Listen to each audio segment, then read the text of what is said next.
We spoke of the stillness that was felt in here, and there is a beautiful stillness to this whole place, the whole bookshop, everything that surrounds us, and all of you are in a place of stillness. So let's just take a few moments right now to just breathe and be still. And also ask silently to yourselves to have your own inner voice be present for you during this time that we're together.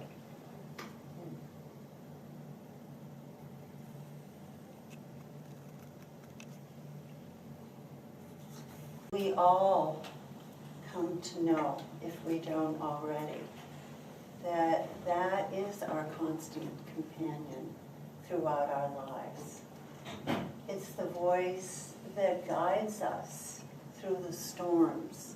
And I'm sure every one of you have had some kind of a time where something has just said, call so-and-so. Go this way instead of that way. And when you have listened to that voice, you know that it's true. That's all I've ever wanted in my life, was to really know that that voice, that self, truly exists. It's been my search since childhood, really. And it's taken all these years of searching, seeking, asking, and releasing layers and layers and layers of what would distract me from that voice, to finally have had the voice come through. To really hear it and know it, and over time to trust it. Joe and Mira and I have all had that experience, and maybe you would like to each just add to what I'm saying. Knowing the voice.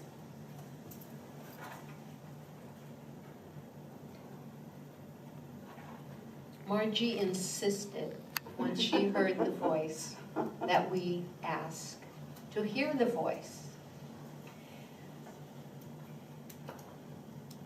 No matter what was going on. Well, did you ask? Did you ask?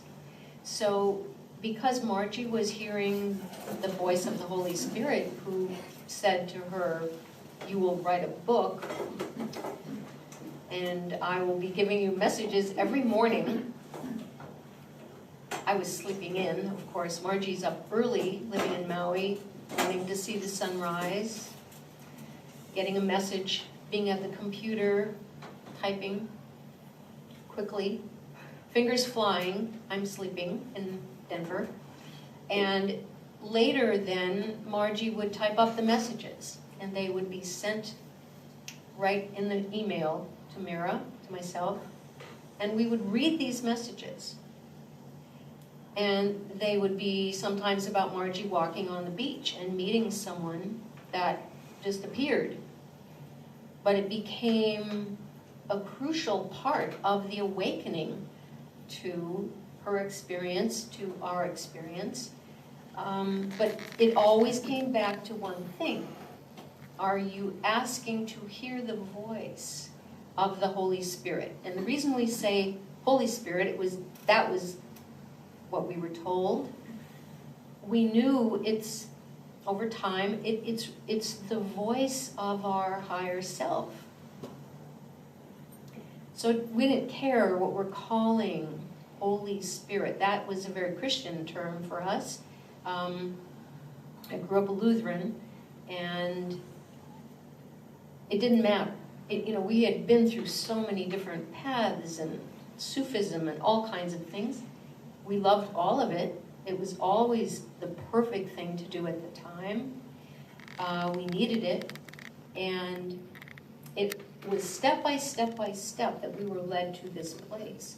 So by reading the messages Margie was receiving, we knew this wasn't Margie speaking. This wasn't Margie's email. This came from a different place. And the messages were, they seemed personal, but they were for everybody. So Mira and I eventually said, where are you, Holy Spirit? You know, are you there? And I heard yes. So I would say, Margie, I think I'm in touch, or maybe I wasn't hearing.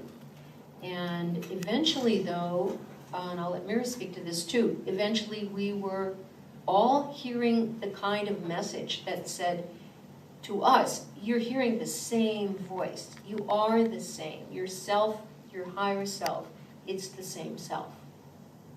There's one self. In Christianity, it would be there's one son. Well, that's just a term that we realized was the self. This is the self of all of us. All of us. The self of every entity, the self of every person.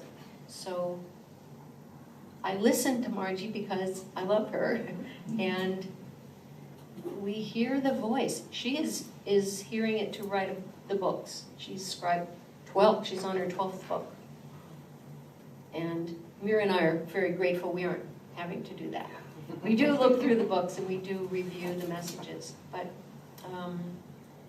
Margie was insistent and we listened to her.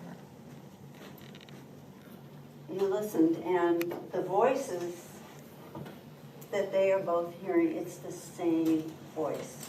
It's the same voice that every single one of you has inside. There's one, and you can call it the Christ self. We'll use that, you know, as the terminology today. But there's one self.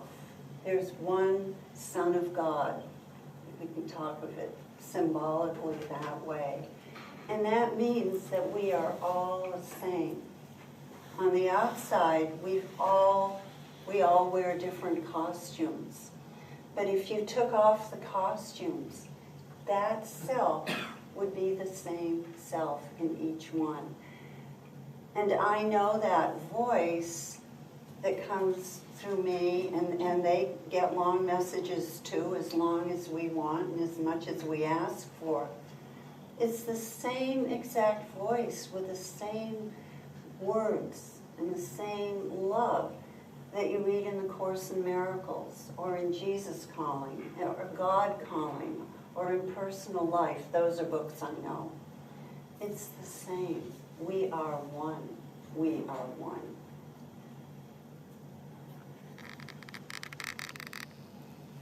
We're one. Yeah. With God. One with God. And what was so beautiful for me here today in this bookstore, and we spent a long time. Last night we were here, and this morning we were here, and just imbibing all the beauty here, and all the teachers. I think the three of us started out with Sri Aurobindo. And I've been a follower of Sai Baba and in his ashram in India. Buddhism, Sufism, we've done that too. It's all one God, one self. That's all we want. I wanted peace. I wanted not to be agitated all the time. I wanted to have a sense of ease. And so when Margie came into my life, little did I know what was up.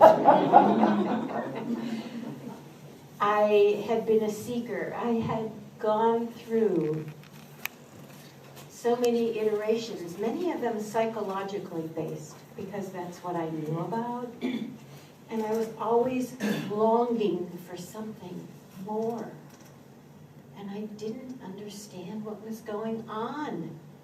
And I went through my whole adult life searching and asking, etc., etc. And then when the three of us were Sufis together for a good 9 years, I came a little bit later. I got a little dispensation on that one.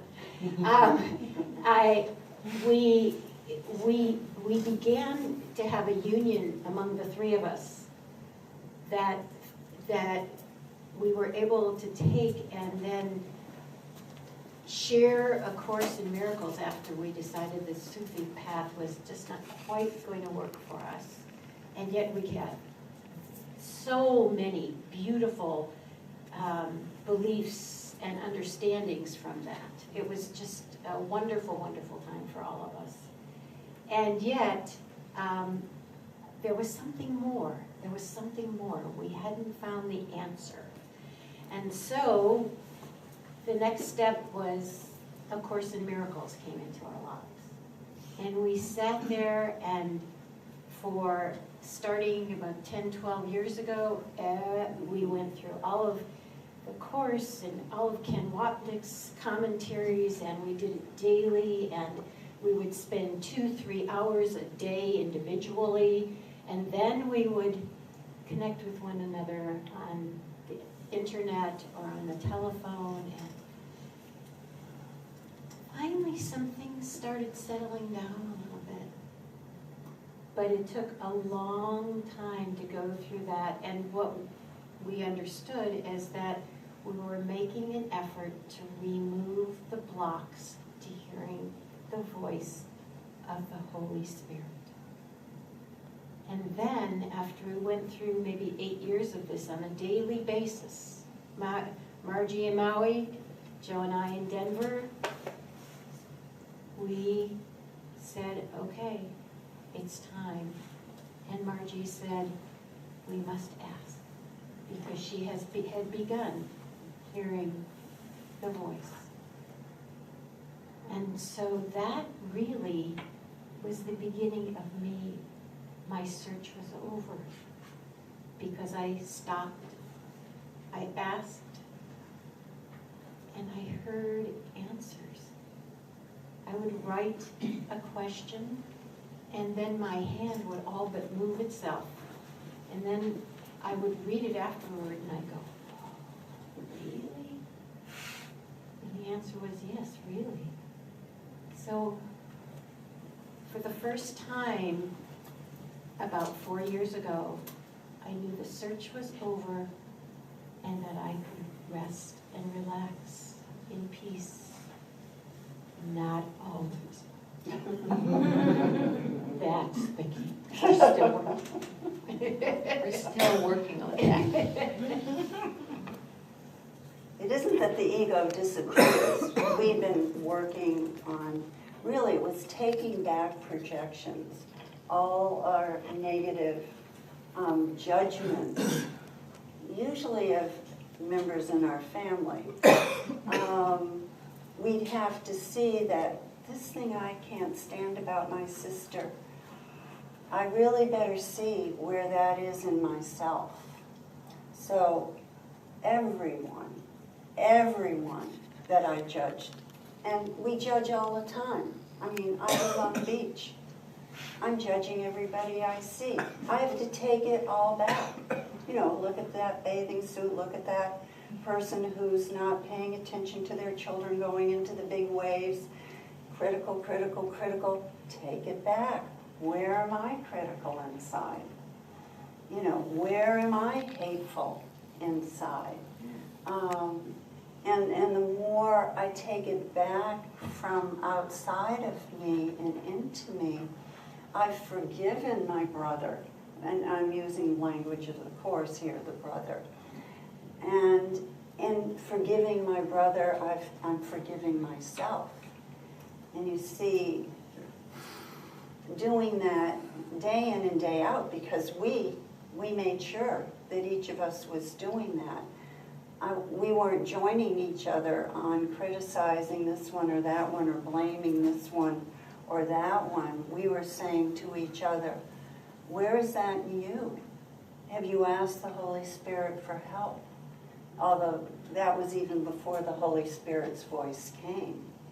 The voice came after doing lots of taking back of projection. Really, it was for us about 8 or 9 years.